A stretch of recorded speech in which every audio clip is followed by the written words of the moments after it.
So we're walking through this trail, and it is absolutely stunning. Like Utah, Park City in the summer is like so gorgeous. All the trees like had these crazy patterns. Like pretty much all the trees from a far away, like from a mountain view, literally looked like a psychedelic pattern in their own right. So when you're tripping and then looking at them, it's just like I almost forgot to keep on walking. I would just like stop and stare. Like, This is Modern Day Hippie. We are your homies who've done nearly every drug under the sun. Over 600 psychedelic trips and nearly every kind of bender you can possibly imagine have armed us with a universe of knowledge. I'm Yuki, and with my co-host Reggie, we talk about how we do drugs in a responsible, safe, and fun way to improve our lives. Before we dive in, and so we don't get sued, a quick legal disclaimer. This podcast is for educational and informational purposes only. Our goal is to educate and inform others about the realities of substance use in an engaging and entertaining format. We share these experiences so you can learn from them without trying them yourself. By listening to this podcast, you agree not to attempt to recreate anything found in this episode or in any of our other content. We are not confessing to any acts stated in this podcast. The content in this episode should not be treated as factual or real in any way. With that, we welcome you through our portal and hope you enjoy the show. what's up, hippies? Today we got a special story for y'all. Something that Yuki and I experienced together with a group of close friends a few years ago. Dude, And I'll just you're hop shooting this straight up to make it sound like an orgy, bro. No, bro, it's definitely not an orgy. No, it is definitely drug related. Specifically, this is a story when this is probably the like largest group trip that I've done, actually. Same, In terms of like number of people, which is pretty crazy. But before we get into the story, I wanted to just mention a little bit about I finally got around to starting to read How to Change Your Mind by Michael Pollan, which I know is like the Bible of like modern like psychedelic research and interest. I've known about it for a while, never got around to reading it, which is strange because I'm like pretty good about like reading stuff. Like I definitely read several books a year. But actually I found out that my mom already had the audiobook downloaded. So I'm like, okay, bet I don't have to buy it. So I started listening to the audiobook and it's honestly freaking great. Like highly, highly recommend. But one of the little anecdotes from the early chapters in the book that I wanted to share with you was the fact that there was this like just really famous researcher of psychedelics in like the 80s who was kind of trying to like bring psychedelic research like back into just like something that the scientific community was paying attention to, because it had been kind of like, you know, it was like made like psychedelics were made Schedule 1 drugs, and then the scientific community basically like put away like thousands of studies worth of like psychedelic research studies from before that. But there's this guy who was like trying to bring it back, and he was like really into just like psychedelics and the thought that psychedelics could just like make people just get along and be spiritually happy and stuff, which I think you and I definitely relate to. But this guy, so his master plans were, number one, he was planning to like literally mail like sheets of acid to like different world leaders just like around the world. Oh my God.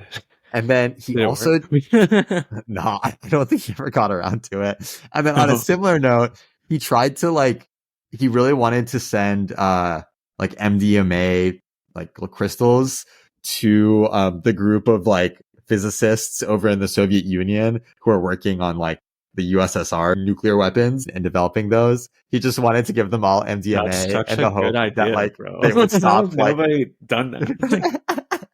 It's like, oh, they're trying to kill us. Here, just give us some Molly. Like they'll be fine. We'll be okay. Dude, right? I feel like it would low key work, but actually on the note of like kind of just slipping people like psychedelics or drugs without them knowing. Apparently, I think this was more like 60s, 70s. The CIA was actually doing studies on trying to use psychedelics to like literally mind control people. Like, hey, can we make people do stuff? And so there's a really famous one called MK Ultra, where apparently the CIA actually gave both like soldiers and civilians psychedelics like secretly without telling them, without them knowing. Oh shit. Which is so fucked up, dude. Like this is literally a government agency like dosing its people with psychs just like test on them. Aren't the doses higher back then too? Because they didn't really know what they were doing. I have no idea, honestly. Maybe it'll say later in the Maybe that book. was the And 60s. yeah, no, it's possible, but yeah, that just kind of blew my mind. And this is still early in the book, so I'm sure at some point we'll do a full episode breakdown on the book. But I thought those two anecdotes in particular were pretty interesting. Dude, yeah, that's super interesting, especially the Molly thing, because like I feel like it would work because it has worked the opposite way in the past. Like the Nazis were all on meth and shit, so it's like you know that drugs can make people do some shit that they would normally wouldn't do, probably. Like, Dude, yeah, I've actually heard. I've had the book Blitzed recommended to me so many times, which is literally about Hitler and the Nazis, about heroin and meth during like Nazi Germany, right? And how everyone was just tweaking out of their minds because their doctors were prescribing it left and right. Dude, yeah, my coworker read that book and she was telling me all about it. It's so interesting. I don't know, it's on my list for sure. Dude, yeah. Anyway, yeah. All right, let's get into it, baby. So, I'll set in the scene here a little bit. Back when the pandemic first hit in 2020, during the summer, a bunch of us were kind of like between leases because, like, for some reason in the city that we lived in, like the leases didn't like touch each other. There was always like a month gap between one lease and another, so you always had to find something to do. And that was some college lease bullshit. Yeah, for real, college leases are bullshit. like what? Anyways, that's a whole other topic. So we were like looking on Airbnb and shit, a bunch of us, and we were like, dude, we can just go and live wherever the fuck we want for super cheap because there's a pandemic going on and nobody's traveling. So we ended up finding this 4-story Airbnb at the top of a mountain in Park City, Utah. And it only ended up being about $500 a month per person. And there was 12 of us staying in this place. But this Airbnb was fucking gorgeous. Like, dude, access to a trail, like... Yeah, no, dude. This was definitely, like I've seen a lot of Airbnbs, this was definitely one of the coolest properties. Like, it's on the side of a mountain. There's like a whole network of trails literally in the backyard. Like, you go at the house and there's like a trail going up the mountain and into this whole system. And dude, the coolest part, honestly, was that it had a foosball table and a pool table, and not even just any like foosball table or pool tables, but they were like the professional fucking brands. Like, the foosball table was the ones that they use in like foosball tournaments. The pool table was super nice, and so we all got pretty good at those games, needless to say. Damn, bro, didn't you fuck on that pool table? That was a vibe. Yeah, I did. That was honestly that was pretty lit. Dude, they also had like a hot tub, but I think they only used it in the winter and this was the summer, so it was all covered up. But you could tell that was a nice ass hot tub. So yeah, no, dude. Also, this was definitely like some Mormon like mountain house like vacation home because like there's a bunch of pictures around the house of just some like very aggressively white people. And then, yeah, there's that room that had like 2 pairs of bunk beds, so 4 beds. And there were so many bedrooms. Like, I mean, there were enough bedrooms for like 12 people to each have like a bed or like, share a queen or a king bed with someone. So that was pretty radical. Yeah. But so we're all staying there for like, we actually ended up staying there about 5 weeks, I think.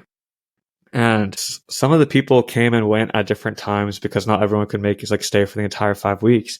And one of the guys that was coming up, he was like, "Hey, do you guys want me to bring anything with me?" And we're like, "Fuck yeah, dude. Like, you got some Sykes?" And yes, so sir. he on the plane, he just brings like 10 tabs of acid or something. I don't know. How many did he bring? I don't know. He brought a lot. Like I know he brought 3 for me alone. So like, he brought a ton of acid, long story short, which actually is not too hard to take on a plane, I think, because it's just like paper that has chemicals on it. And I say I think, but like I've literally done it. It's not that hard to take on a plane. Yeah, acid is very chill to travel with. And so we all decided, let's all do a giant group trip, and we'll keep it, in order to feel a little bit more comfortable, we're just going to take the trail that's literally in the backyard of this Airbnb. So if you go into the backyard, there's like some land that goes back, and then there's a trail, and it goes like all up the mountain and shit.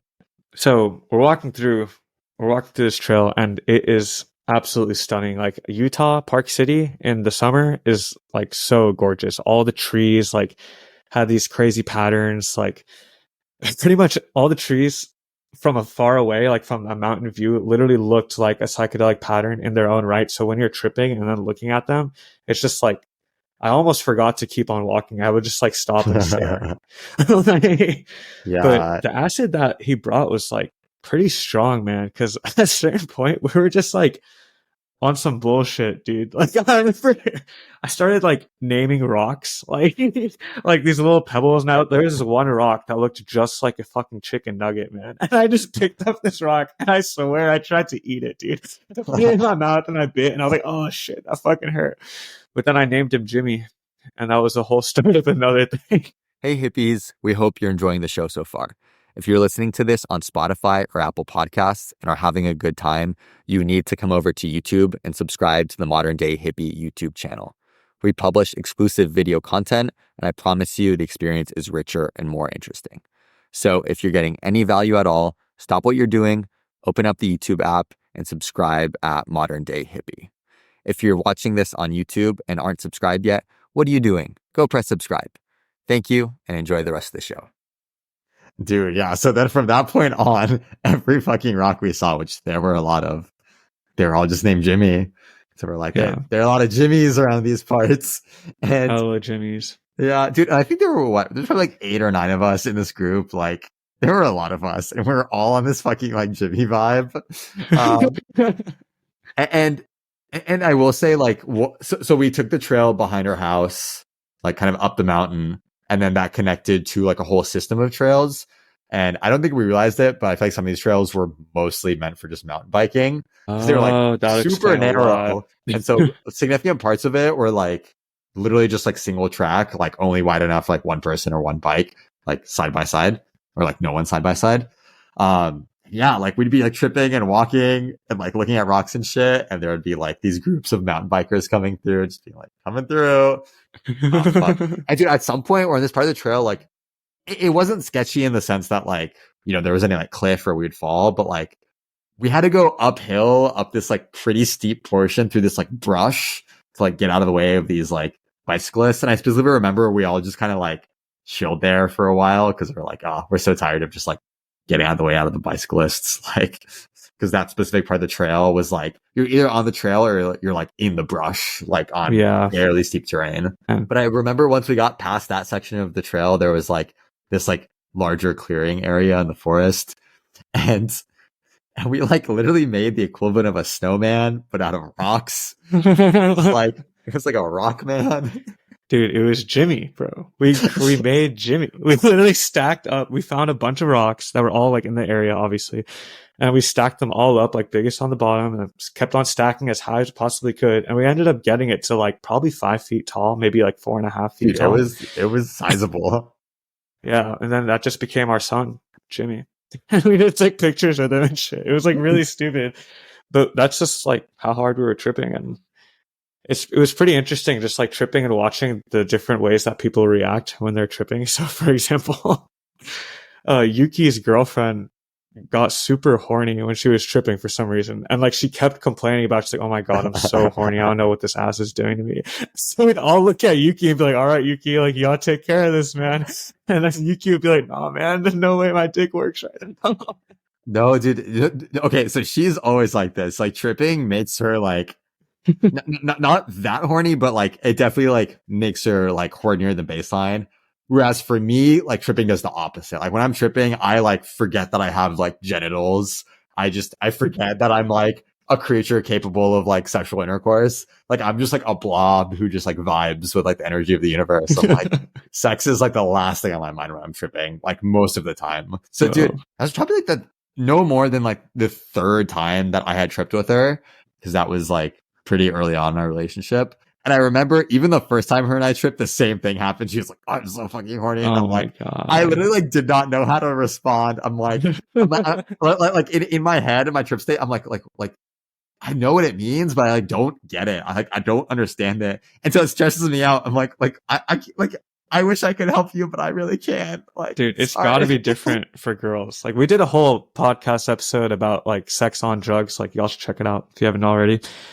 And it's just like got to be different for girls. I feel like when it comes to like psychedelics specifically, not like Molly, but like acid and shrooms. Like, because it's just so easy to like literally just get distracted when you're tripping and like lose your boner as a guy, you know what I mean? But that's a whole other thing. I just thought it was super funny because I remember she was like super horny and she kept complaining about it.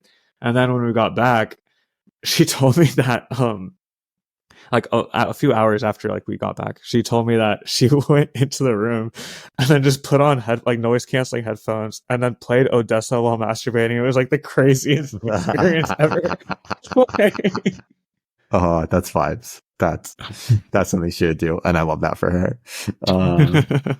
No, dude. Yeah, dude. Okay, there are some other parts about this story that also like really get me. Number one was, so we all like initially dropped the acid like when we're in the house, and I think out of, you know, like let's say like 12 of us that were there, I would say like probably like 8 of us like actually did acid.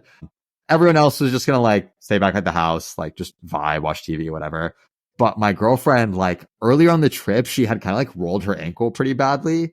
And so yeah. she like couldn't walk that well.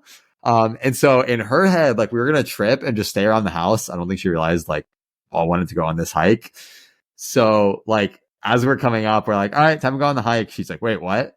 And so she was faced with the decision of either like going on this hike with everyone who's tripping, like with the squad, or staying back with like the sober people who were like, they were fine, but like, I don't know.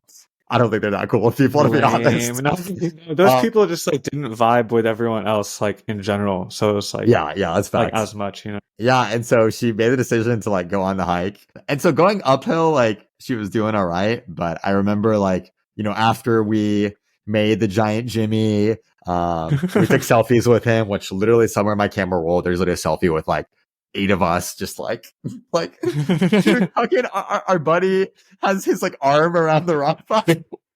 My favorite one. Dude, fucking iconic, bro.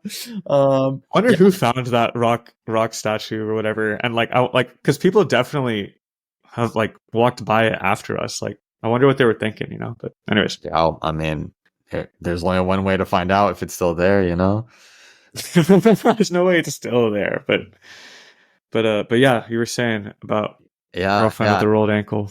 Yeah. And so shortly after making the big Jimmy, the trail kind of started winding back downhill. And that's when I think her foot really started getting fucked up. So we like straight up carried her down this mountain. Like we took turns. Like I carried her on my back, like some of our friends. Like I think you carried her for a while, like our friends did. It was a group effort, but it was like, dude, like we're tripping balls on a mountain. Like we were probably a couple miles from our cabin at that point. Definitely a few miles away. So it was like a hike. And so we made it work, but like, damn, that shit was stressful. And like, especially the downhill part of it, like all the mountain bikers are going real fast, like down it. So yeah, that shit got pretty stressful for me, at least. I'm like, dude, yeah, I feel like it was probably more stressful for you than for the rest of us. Cause like, I feel like you had to do more of the work by default because it's your girlfriend. You know what I mean? It's like we felt less responsible for it.